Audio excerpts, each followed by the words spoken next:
मी एक IRS officer आहे, मला राष्ट्रपतीने अपॉइंट केलेलं आहे. मॅक्झिमम काय होणार, माझी ट्रान्सफर होणार, पोस्टिंग होणार, ट्रान्सफर होणार, all India services, civil services आहे, सॅलरी तेवढीच भेटणार मला. So why am bothered about it. मी जे कारवाई करतो, जी कारवाई केलेली आहे फक्त आणि फक्त लोकांसाठी आणि राष्ट्रासाठी केलेली आहे मी, आणि मला त्याचं कुठलाही खंत नाही, कुठलाही रिग्रेट नाही. परत करणार जे करायचं इफ गॉटन एन ऑपॉर्च्युनिटी. आता तरी म्हणजे रिझाईन नाही करणार मी. ओके. बिकॉज जर रिझाईन केलं तर एक वर्ग लोक खुश होणार. आता मी कोणाला चाटू करिता किंवा खुश करण्यासाठी सर्व्हिसेसमध्ये नाही. मी फक्त आणि फक्त आपली भारत मातासाठी, आपल्या राष्ट्रासाठी आहे. नंबर 1. फर्स्ट आणि मेनच्या वेळी मी फक्त 4 सर्व्हिसेस टाकलं होतं. IRS custom, first was IPS, second was IRS customs and central excise, त्यानंतर थर्ड वॉज RPF आणि fourth was Delhi police ACP डॅनिप्स ज्याला म्हणतात. IAS तुमचा ऑप्शन नाही अजिबात. मला IAS आजही कधीच व्हायचं नव्हतं. IFS कधीच व्हायचं नव्हतं. इन्कम टॅक्स मध्ये नाही जायचं होतं मला. फक्त 4 सर्व्हिसेस चूज केली होती. मी पण हे ठरवलं होतं की जर अटेम्प्ट देणार, एकच अटेम्प्ट देणार. What ever it is, pass or fail, what ever it is, एकच अटेम्प्ट देणार. स्ट्रगल वगैरे काय नाही करणार. आणि तेच झालं. म्हणजे फर्स्ट अटेम्प्ट मध्ये क्लिअर झालं.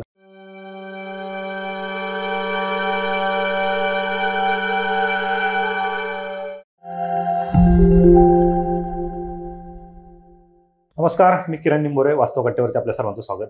आज वास्तव कट्ट्यावर आपल्यासोबत दबंग IRS ऑफिसर मान्य श्री समीर वानखेडे सर आहेत. सर, आपलं वास्तव कट्ट्यावरती स्वागत. वंदे मातरम. सरांविषयी मी जास्त काय बोलण्यात अर्थ नाही, कारण सरांना संपूर्ण भारत देश आणि जगामध्ये देखील सरांची ओळख गेलेली आहे. सरांचा सध्या मागच्या 2-3 वर्षापासून आपण पाहतोय की सरांचे बरेच इंटरव्ह्यू आले, ज्या काही घडामोडी झाल्या याविषयी आपण सर्वजणांना माहिती आहेच, त्या विषयावरती आपण येणार आहोतच. परंतु ज्यावेळेस सर मी तुमच्याविषयी माहिती घेत होतो त्यावेळेस तुमचा पास्ट जास्त कुठे सोशल मीडियावरती दिसत नाही. तुम्ही 2008ला UPSC क्रॅक केली. तुमचं ग्रॅज्युएशन आर्टमधून झालेलं आहे, परंतु तुम्ही ग्रामीण भागातले आहेत. वाशिममधून तुम्ही बिलॉंग करता आणि मध्यंतरीचा एकंदरीत कालावधी पाहता तुमचा पास्ट जाणून घेण्याची कित्येक विद्यार्थ्यांची उत्सुकता आहे. त्यामुळे आज वास्तव कट्ट्यावरती तुम्ही ही परीक्षा क्रॅक कशी केली, आजपर्यंतचा तुमचा प्रवास आणि भविष्यामध्ये तुमचं काय धोरण असणार यावरती आपण चर्चा करूयात. निश्चित तुम्ही ग्रामीण भागातून आलात, तुमचं BA होतं. काय म्हणजे नेमकं UPSC कडे वळण्याचा तुमचा निर्णय कसा झाला? हे बघा, माझे जे वडील होते त्या एक खूप छोटासा गाव आमचा वरुड तोफा, ते रिसोड तालुक्यामध्ये आहे, वाशिम जिल्हा. बरोबर. आणि वडील आले मुंबईला. ते उपनिरीक्षक होते आणि त्यानंतर त्यांची सर्वात प्रथम पोस्टिंग, प्राथमिक पोस्टिंग ॲज अ उपनिरीक्षक ते मुंबईमध्ये माझगावमध्ये झालं होतं. रुजू झाले. ते लग्न मुंबईमध्ये झालं आणि त्यानंतर माझा जन्म पण मुंबईमध्ये झालं. राहायचो मी गव्हर्नमेंट क्वार्टरला, शिवडीमध्ये आमचा गव्हर्नमेंट क्वार्टर होता. आणि त्यानंतर जर वडील तुमचे युनिफॉर्म धारक आहेत, सो लुकिंग ॲट हिम, आणि वडिलांचं म्हणजे डिसिप्लिन होतं, ते पण MA होते आणि त्यानंतर NCC C-Cert वगैरे केलं होतं त्यांनी, वडिलांनी पण. सो आधीपासून त्यांना युनिफॉर्मचा छंद पण होता आणि त्यानंतर युनिफॉर्म सर्व्हिसेसमध्ये असताना तर लहानपणापासून तेच बघितलेलं आहे. म्हणजे पोलिसिंग किंवा NCC परेड्स वगैरे. आणि वडिलांनी पण हेच सांगितलं होतं, म्हणजे जर तुला जायचं आहे तर either you go in army or किंवा पोलीस खात्यांमध्ये कर सर्व्हिसेस तू. So that was by basic background. आणि त्यानंतर मुंबईला सेंट जोसेफ हायस्कूल्स, तिथे ॲडमिशन घेतलं होतं. 10वी तिथून केलं. आणि त्यानंतर ग्रॅज्युएशन रामनारायण रुईया कॉलेज माटुंगामध्ये, चांगलं कॉलेज आहे, one of the best colleges of Mumbai. बरोबर. तिथून BA केलं. BA करण्याचं तेच म्हणजे हे होतं, मला ऑप्शन्स माझ्याकडे खूप कमी होते. कारण काय, लहानपणापासून तेच ठरवलं होतं, NDA करणार किंवा UPSC MPSC करणार मी. सो त्याच अनुषंगाने अभ्यास पण तसंच झालं होतं. 12वी नंतर properly focus on UPSC start केलं मी. UPSC आणि MPSC 12वी नंतरच, थेट 12वी नंतर. बरं.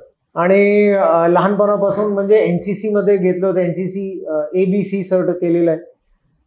आणि त्यानंतर 12वी पासून प्रॉपरली ठराविक जे न्यूजपेपर रिडिंग म्हणतात, जनरल नॉलेजची पुस्तकं वगैरे म्हणतात, so that I started reading. म्हणजे दिवसात कमीत कमी 2 ते 3 तास UPSC आणि MPSC साठी, जनरल नॉलेज, जनरल स्टडीजसाठी. आणि त्यानंतर जेव्हा ग्रॅज्युएशन BAचं म्हणजे फर्स्ट इयर, सेकंड इयर आणि third year, so during that time जे UPSCची जे पुस्तक वगैरे असतात, NCERTची पुस्तक, आणि त्यानंतर जे गाईड्स वगैरे असतात चांगले, टाटा मॅग्रो हिल किंवा स्पेक्ट्रम वगैरे, त्याचं पण वाचन वगैरे प्रॉपरली करायचो मी. UPSC BA मध्ये पण हिस्ट्री मला जास्त म्हणजे आवडत होता. त्या अनुषंगाने हिस्ट्रीची पण म्हणजे Maratha history, medieval, modern history त्याच रीतीने प्रॉपरली केलं होतं की UPSC साठी तयारी राईट फ्रॉम फर्स्ट इयर म्हणजे 13वी पासून. एकदा तुमचं ग्रॅज्युएशन झालं देन फुल फ्लेजेट झपाटलेलं सारखं म्हणजे MPSC ची तयारी स्टार्ट केली. MPSC सुरुवातीला UPSC नाही, MPSC ची सुरुवात केली, पण स्टडी फॉर UPSC आणि MPSC बोथ. त्यानंतर म्हणजे अभ्यासी झालं. देन आफ्टर डुईंग माय ग्रॅज्युएशन 2001ला ग्रॅज्युएशन झालं मी. आणि त्यानंतर न्यू लॉ कॉलेजमध्ये पण ऍडमिशन घेतलेलं लॉचं फॉर LLB. ते झाल्यानंतर simultaneously I was studying for MPSC. तर तिथे MPSCला म्हणजे राज्यसेवा आणि PSI STI उपनिरीक्षक आपला एक्झाम जे आहे. तर 2003ची एक्झाम होती PSIची, ती पण पास झालं म्हणजे प्रिलिम्स आणि त्यानंतर मेन्स. आणि फिजिकलला पण गेलो मी.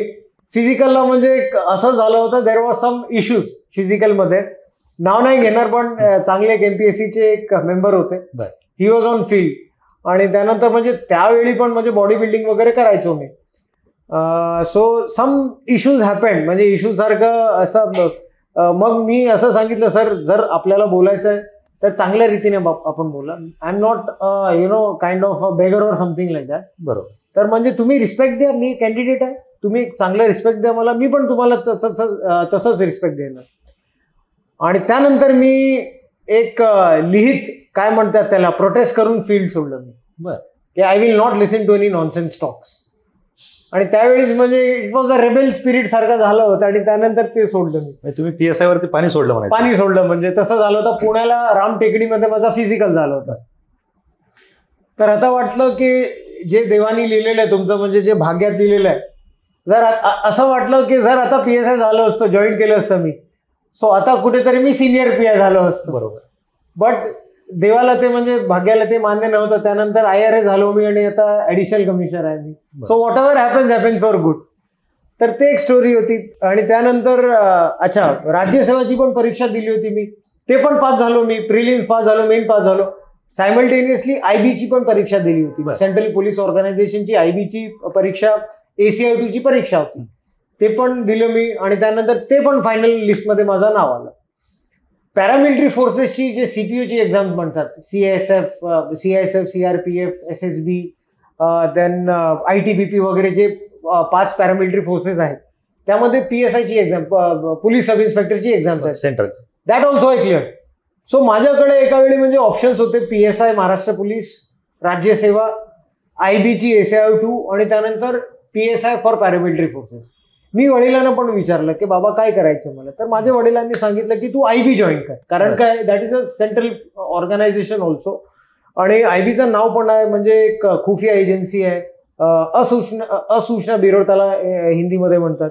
सो यू जॉईन आणि त्यानंतर तिथे प्रमोशन्स वगैरे फास्ट असणार आणि तू दिल्ली केंद्र सरकारमध्ये असणार. वडिलांनी सांगितलं आणि ते मी फॉलो केलं. आणि 2005ला मी IB जॉईन केलं. मग आफ्टर क्लिअरिंग ऑल 4-5 एक्झाम्स. म्हणजे देवाची अशी कृपा होती की तयारी अशी झाली होती माझी की never I failed even 1 exams. All 4 exams I clear.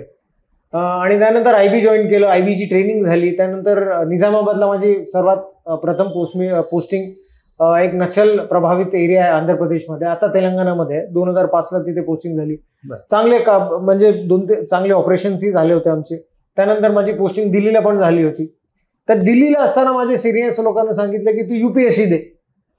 आणि तोपर्यंत डोक्यात नव्हतं UPSC? नाही, म्हणजे असं नव्हतं की म्हणजे देवाची कृपेने सर्व एक्झाम्स वगैरे पास होत होतो. आणि त्यानंतर असं वाटलं होतं एकदा म्हणजे IB मध्ये करू, राष्ट्राची सेवा करू 10-15 वर्ष. कारण का आईला पण वचन दिलं होतं मी, राष्ट्राची सेवा करणार आणि त्यानंतर I will do my on law practice किंवा मी बिझनेस करणार माझा. 10-15 वर्ष फक्त राष्ट्रासाठी देणार मी. So that was in that was in my mind की फक्त 10-15 वर्ष करायचं, म्हणजे हार्ड पोस्टिंग वगैरे करायचं, लढायचं मस्त, आणि त्यानंतर आपलं लॉ प्रॅक्टिस किंवा देशाची सेवा करायची. तर त्यानंतर दिल्लीला जेव्हा माझी पोस्टिंग होती, वरिष्ठांनी सांगितलं मला you give civil services, IPS आणि त्यानंतर IB मध्ये ॲट अ सिनियर पोझिशन. तर मला पण वाटलं की दिस इज ऑल्सो गुड. आणि त्यानंतर म्हणजे फर्स्ट अटेम्प्ट दिला मी UPSCचा त्यावेळी, म्हणजे 2007ची परीक्षा. सो फर्स्ट अटेम्प्टला आणि खरंच म्हणतो तुम्हाला कुठली क्लासेसमध्ये गेलो नव्हतो मी. बरं.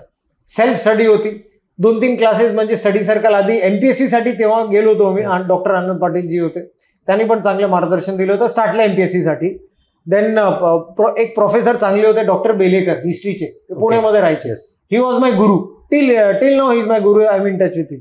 दुसरे एक प्राचार्य होते प्रोफेसर मोरे, ते मॅथ्ससाठी म्हणजे MPSC साठी त्यांचं पण लेक्चर घेतलं होतं मी. म्हणजे असं ठराविक क्लासेस कुठलं नाही घेतलं, पण UPSC साठी नो स्टडीज ॲब्सोल्युटली. तर जे वाचन होतं प्रिलिम्सचं म्हणजे असं झालं होतं की माझी पोस्टिंग होती हार्डकोर एरियामध्ये, जसं तुम्हाला सांगितलं मी. सो ते करायचो. आणि प्रिलिम्ससाठी अक्षरशः कुठली परीक्षा म्हणजे कुठली पुस्तक पण वाचली नव्हती मी. ओनली जे MPSCची स्टडी झाली होती त्याच याच्यावरती आणि युनिव्हर्सिटीसाठी NCERT बुक्स त्यावेळीची त्या काळात जे झाली होती ती. आणि जेव्हा UPSCचं एक्झाम दिलं मी, प्रिलिम झाली. प्रिलिम झाल्यानंतर मला म्हणजे असा ऑपरेशनमध्ये एवढं बिझी होतो मी, मला माहीत पण नव्हतं की प्रिलिम्सचा रिझल्ट लागला. म्हणजे आता बघतो की students are completely after that 1-1 वर्ष 2-2 वर्ष वाचतात ते. मला 10 दिवसानंतर प्रोफेसर मोरेनी किंवा डॉक्टर बेलेकरनी मला फोन केला, अरे समीर ते एक्झामचं रिझल्ट लागलेला आहे, काय झालं तुझं? ते रिझल्ट आले आणि ऑलरेडी 10 दिवस पण निघून गेले होते. तुम्ही पाहिलेलंच नाही? पाहिलं पण नव्हतो मी. आणि त्यावेळी ऑपरेशनमध्ये कुठेतरी रुरल भागात होतो मी. सो आणि 2007 मध्ये इंटरनेट वगैरे पण म्हणजे एवढा it was not that fast. बरोबर. तर मी कुठल्या तरी सायबर कॅफेला गेलो आणि त्यानंतर बघितलं मी रिझल्ट. अच्छा, रिझल्टमध्ये नाव पण होता की प्रिलिम्स पास. आणि प्रिलिम्स आणि मेन्स या एक्झाममध्ये फक्त तुमच्याकडे 2 महिने, आता तरी म्हणजे यू हॅव सम टाइम. त्यावेळी 2007ला यू हॅव ओनली 50 डेज, 50 दिवसाचा 60 दिवसाचा गॅप आहे. त्यामध्ये 10 दिवस असंच गेले तुमचे. So 50 days effective you have in your hand. आणि UPSC फर्स्ट अटेम्प्ट, हे पण माहिती आहे की करिक्युलर काय तुमचं आहे. बरोबर. एसए एक्झाम्स आहेत, पेपर किती हे पण माहित नव्हतं मला.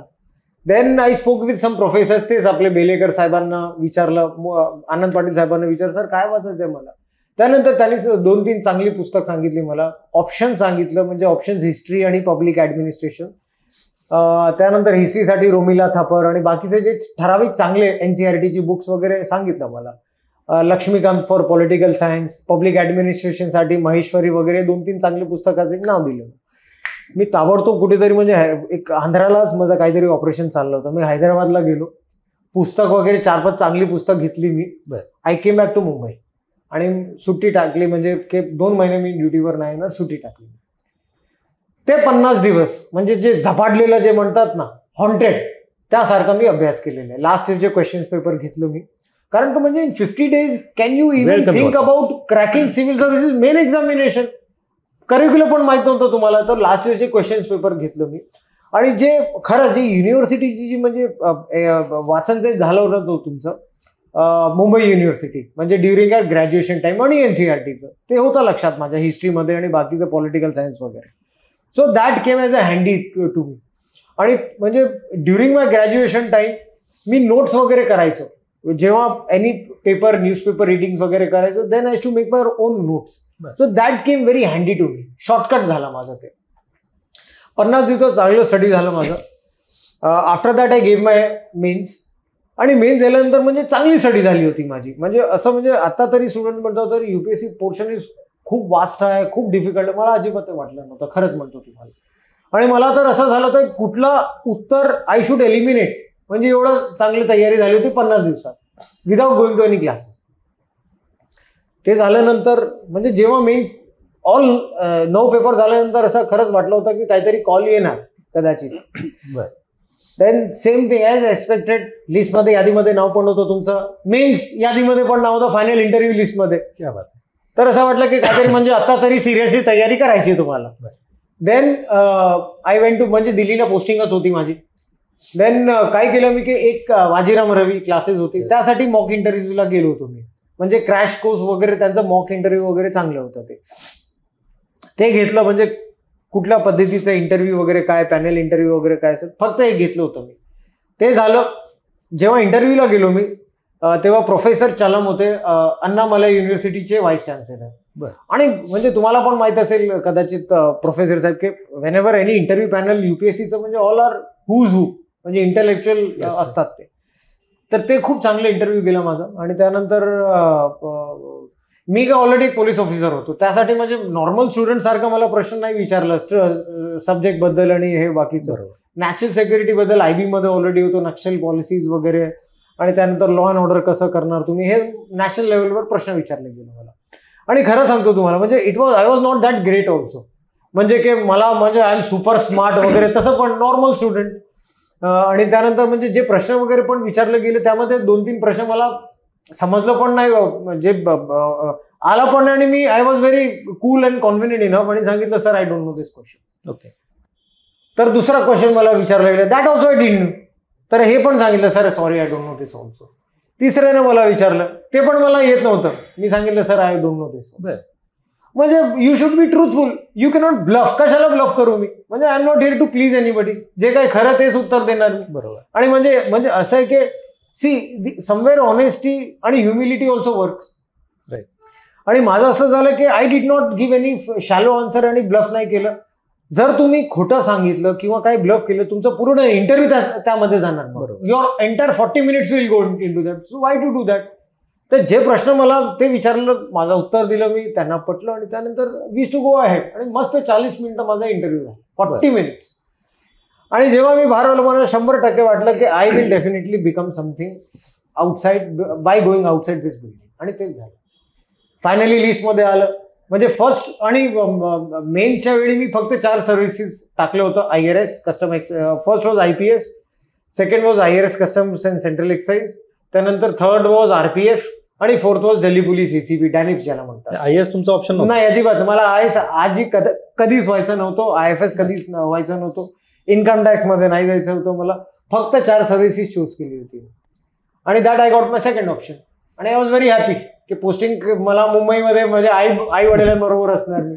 I was very happy. First attempt मध्ये सेकंड ऑप्शन. आणि मी पण हे ठरवलं होतं की जर अटेम्प्ट देणार, एकच अटेम्प्ट देणार, what ever it is, pass or fail what ever it is, एकच अटेम्प्ट देणार, स्ट्रगल वगैरे काय नाही करणार. आणि तेच झालं. म्हणजे फर्स्ट अटेम्प्ट मध्ये क्लिअर झालं. फर्स्ट अटेम्प्ट मध्ये तुम्ही 12वी पासून अभ्यास सुरू केला होता. तुम्ही बोलता बोलता सांगितलं की तुम्ही जे युनिव्हर्सिटीचा अभ्यास केला त्याच्यासोबत NCERT वाचली, त्याचा फायदा झाला. बरोबर आहे. मला एक 2-3 गोष्टी तुम्हाला विचारायच्या आणि सांगायच्या. आज विद्यार्थी 12वी झालं की कुठेतरी मुक्त विद्यापीठात ऍडमिशन घेतो. आज MPSC आणि UPSC 2025 पासून एकाच धर्तीवर. बरोबर आहे. आणि दुसऱ्या बाजूला विद्यार्थ्यांचा ग्रॅज्युएशनला अभ्यास न करता ते डायरेक्ट अभ्यासाला येत आहेत. बरोबर. आणि तिसरी गोष्ट ही की तुम्ही सांगितली की मला एकच अटेम्प्ट द्यायचा होता. बरोबर आहे. आजही विद्यार्थी 10-10 वर्ष अभ्यास करतायत. बरोबर. त्यांना येत नाही. काय सांगा तुम्ही? हे बघा, म्हणजे intelligence setting is very important. आता मला असं वाटतं की मला कोणीतरी मिसगाईड करायला नव्हतं की हे वाच ते वाच, कोणीच नव्हतं. फक्त 2-3 चांगले प्रोफेसर्स होते माझ्याकडे, आणि चांगली स्टडी झाली होती माझी. म्हणजे basic books I had studied. युनिव्हर्सिटीची चांगली, मुंबई युनिव्हर्सिटीची पुस्तक, आणि त्यानंतर NCERT क्वालिटी बुक्स वाचन केलं होतं, आणि दॅट टू लिमिटेड. म्हणजे हे गाईड, ते गाईड, अमुक ते नव्हतं माझ्या करिअरमध्ये. त्यासाठी मला असं वाटतं की intelligence setting, taking last year question papers as your guide, आणि त्यानंतर चांगले आन्सर्स, उत्तर, and good hand writing. So that is the basic thing. दुसरं म्हटल्यावर हे बघा, आपल्या मराठी, विशेषतः मराठी मुलांमध्ये आता मी काय करतो की खेड्यापाड्यात जाऊन UPSC आणि MPSCचे लेक्चर्स पण देतो GS साठी. मला असं आढळलं, माहिती, लोक मला विचारत होते, स्टुडंट्स विचारत होते, सर असं सांगा मला, म्हणजे हे 2-3 myth are there in the students mind. कुठले मिथ आहे तुम्हाला सांगतो. नंबर 1, तुम्ही फर्स्ट अटेम्प्टमध्ये कधी पास होत नाही. नंबर 2, तुमची इंग्रजी चांगली व्हायला पाहिजे. Number 3, you need to go to any classes. Number 4, दिल्लीमध्ये जे आजची जी परिस्थिती आहे, कोणीतरी सेटिंग व्हायला पाहिजे, कोणीतरी पाहिजे तुम्हाला दिल्लीमध्ये. हे लोकांच्या मनात आहे, विशेषतः आपल्या मराठी मुलांमध्ये. बरोबर. तर मी त्यांना सांगतो, हे बघ, मी UPSC फर्स्ट अटेम्प्टमध्ये पास केलेले. मी कुठेतरी क्लासेसमध्ये खरंच गेलो नाही, फक्त इंटरव्ह्यूसाठी गेलो होतो. दिल्लीमध्ये माझा कुठला काहीच नव्हतं. माझे वडील जे होते ते सिनियर इन्स्पेक्टर किंवा DYSP होते, महाराष्ट्रामध्ये रुजू होत होते. तर दिल्लीमध्ये माझा कोणीच नव्हता. आणि त्यानंतर अंग्रेजी वगैरे आता शिकलोय मी. त्यानंतर माय अंग्रेजी was also very normal during that point of time. So हे सर्व तुम्ही काढून टाका. आणि त्यानंतर UPSC मध्ये पण तुम्हाला हे आहे की तुम्ही मराठीमध्ये मेन्स एक्झाम वगैरे मराठीमध्ये देऊ शकता तुम्ही. आणि त्यानंतर इंटरव्ह्यू मध्ये पण तुमचे interview panels also, if you opt for any 22 languages out of the 8 schedule, ते मराठीमध्ये तुमचा इंटरव्ह्यू घेणार. ते पण व्यवस्था आहे, सुविधा आहे तुमच्यासाठी. So remove all this things in mind. फक्त आणि फक्त लॅक ऑफ कॉन्फिडन्स हे मला आढळलं म्हणजे मुलांशी बोलायला, की lack of confidence is there. बाकीचं सर्व म्हणजे everything is perfect with that. बरोबर, कॉन्फिडन्स व्हायला पाहिजे. नक्कीच. आणि तोच आपल्या विद्यार्थ्यांमध्ये कमी आहे. त्याच्यामुळे कदाचित त्याच्यामध्ये एमपीएससीने आता युपीएससीच्या धर्तीवरती 100%. आणि मला असं वाटतं प्रोफेसर साहेब की when the best service is there, म्हणजे युपीएससी आहे तुमच्याकडे, that is the best service भारतामध्ये सिव्हिल सर्व्हिसेसमध्ये, then why do you go for the smallest services. आणि जर तुम्ही टक्केवारी जर तुम्ही बघितलं ना, माझ्या वेळी IRS मध्ये मला माहिती आहे की फक्त 4 ते 5 महाराष्ट्राची मुलं होती total, out of the total batch of 150 और 160. म्हणजे खूप कमी टक्केवारी. आता तरी म्हणजे थोडंसं प्रमाण वाढलंय यांचं. But why we are not going जास्त, म्हणजे ठीक आहे असो बाकीचं, म्हणजे we are a unitary services and unitary constitution we have with federal feature, आणि त्यामध्ये म्हणजे प्रत्येक भागाचे लोकांचा राईट आहे. पण why less representation from Maharashtra? Lack of confidence, awareness is not there. आणि त्यानंतर करिक्युलम, ते पण इम्पॉर्टंट भाग आहे. जर तुम्ही बघितलं की CBSEचा करिक्युलम आहे दिल्लीला किंवा राजस्थानला, UP, बिहार आणि त्यानंतर मध्य प्रदेश, CBSEचा करिक्युलम आहे. म्हणजे फर्स्ट स्टँडर्ड टू ग्रॅज्युएशन त्यांचं UPSC पॅटर्न सारखं आहे. आणि त्यानंतर आपल्याला पण तेच करायचं आहे आता. So from now newspaper reading is very important. 12वी नंतर मी मुलांना विचारतो की किती, खरं सांगा मला तुम्ही, हात वर करा की किती लोक न्यूजपेपर वाचतात.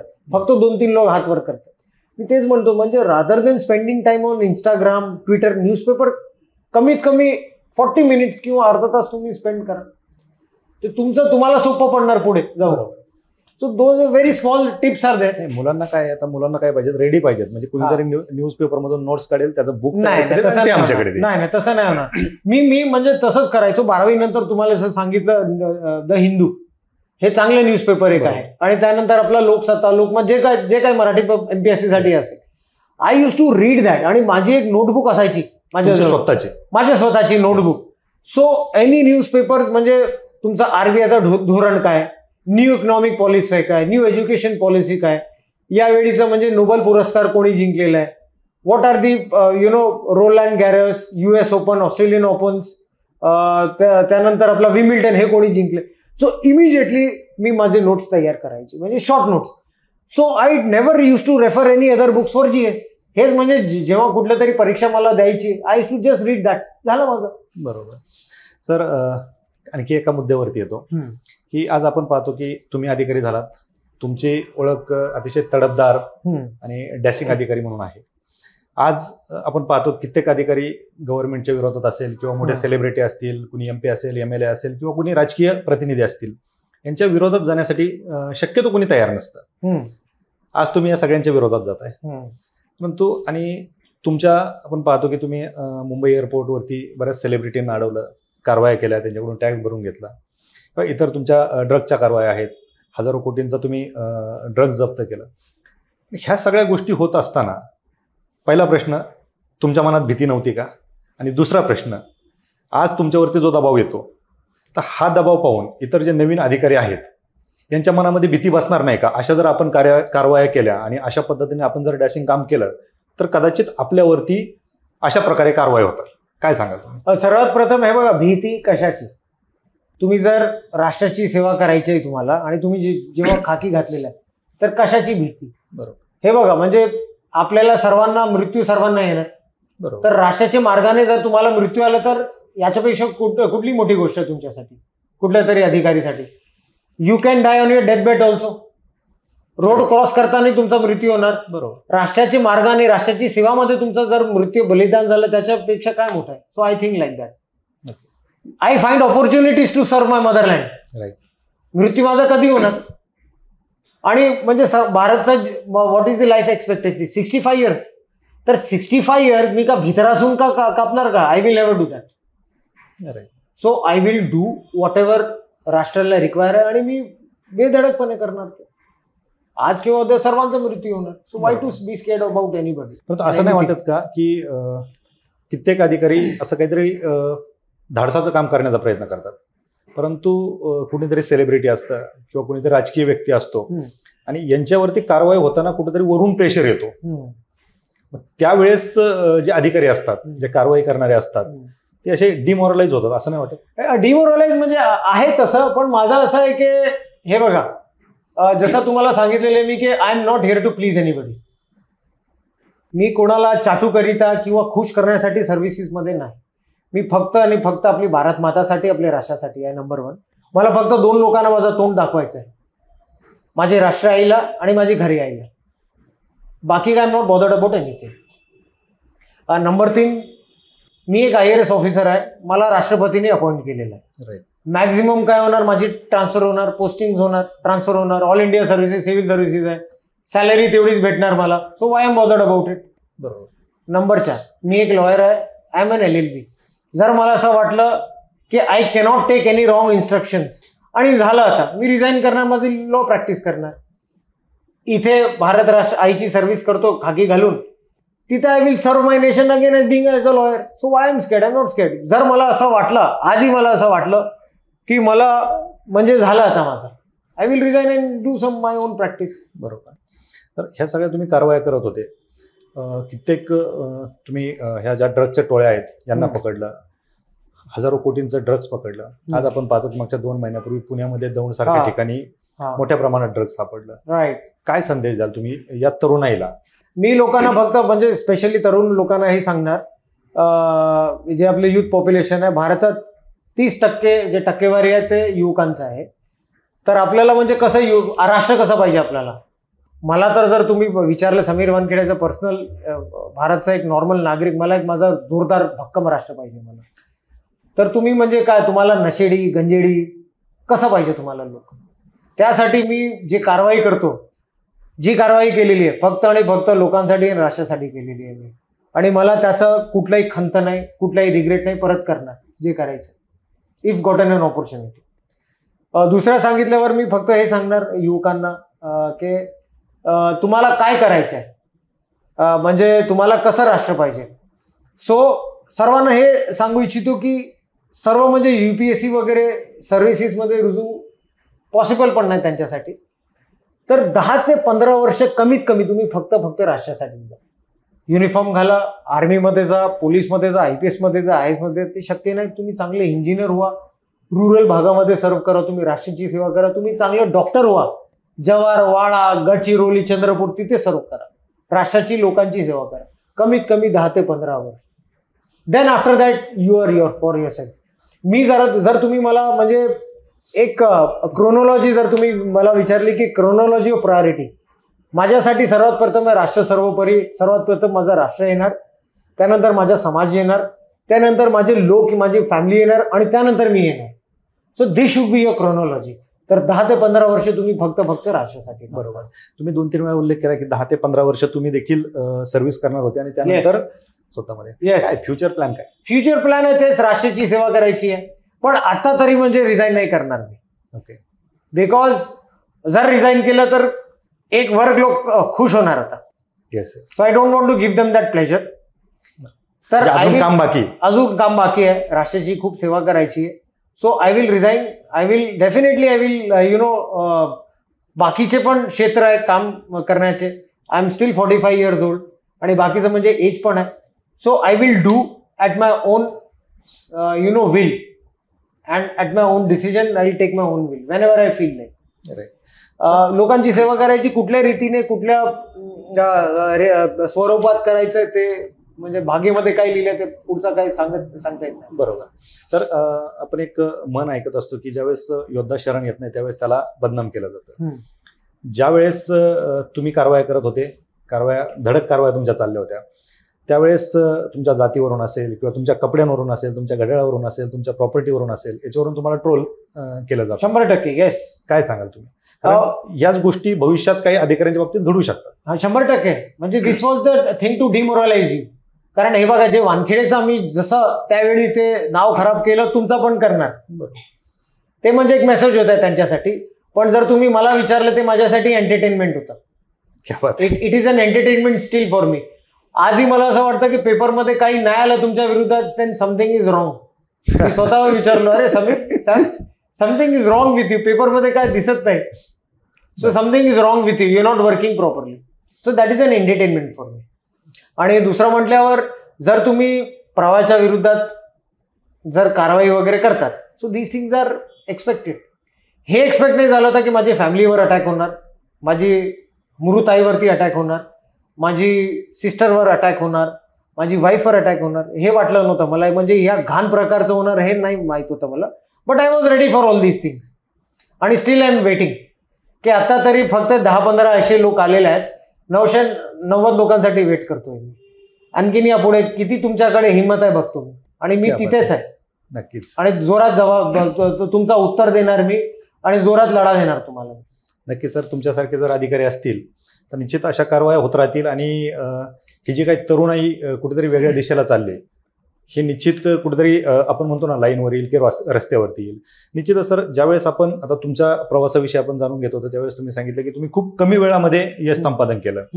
आज कित्येक विद्यार्थी आहेत की ते UPSCची तयारी करतायत, MPSCची तयारी करतायत. आता तुम्हाला माहिती आहे की दोन्ही पॅटर्न सेम झालेले आहेत. मुलाखतीच्या शेवटी तुम्ही विद्यार्थ्यांना काय संदेश द्याल की अजूनही विद्यार्थी UPSCला घाबरतायत? तुम्ही तुमचं आर्ट बॅकग्राऊंड होतं, तुम्ही MA केलंय, विद्यार्थी अजूनही घाबरतात की इंजिनियरच समोर जातील किंवा सायन्स बॅकग्राऊंडवालेच विद्यार्थी समोर जातील, काय सांगाल तुम्ही? मला हे फक्त सांगायचं आहे युवकांना, जे ह्युमॅनिटीजचे बॅकग्राऊंडचे असतात त्यांना उलट प्लस पॉईंट आहे. कारण का जर तुम्ही बघितलं खरंच UPSCमध्ये जे उत्तीर्ण लोकांची यादी आहे, no doubt they are doctors and engineers, but कुठले सब्जेक्ट घेतात ते? They take only subjects, most of them take subjects like geography, public administration, political science, history. These are all humanity subjects. म्हणजे तुम्हाला तर प्लस पॉईंट आहे. जर मला plus point झालं, कसं झालं तुम्हाला सांगतो मी. प्रिलिम्समध्ये हिस्ट्रीचा पोर्शन आहे, मेन्समध्ये हिस्ट्रीचा पोर्शन आहे. So it became very handy and easy for me. तर घाबरू नका. म्हणजे जे MAचे स्टुडंट्स आहेत, पॉलिटिकल सायन्सचे स्टुडंट्स आहेत, it is a plus point for you and you can score better than the other students. हे मेसेज आहे. दुसरं म्हटल्यावर जर आपल्याकडे UPSC आणि MPSC म्हणजे आता 2025ला सेम पोर्शन आहे, so you should go for a better service, bigger service. आणि मला असं आहे की dynamics are very big out there. म्हणजे जे तुमचा एक्सपिरियन्स, जे तुमचं paradigm, so that will be very broaden in UPSC. तर हेच रिक्वेस्ट आहे, you go for UPSC and go for the best service. नक्की सर. सर, शेवटी न राहता एक प्रश्न विचारतो. ज्यावेळेस तुमच्यावरती मागच्या 2 वर्षामध्ये वेगवेगळ्या पद्धतीने हल्ले होत होते, समाजाच्या वेगवेगळ्या, राजकीय असेल, पत्रकारिता असेल, सगळ्या बाजूने हल्ले होते, त्यावेळेस तुमची सपोर्ट सिस्टीम कोण होती?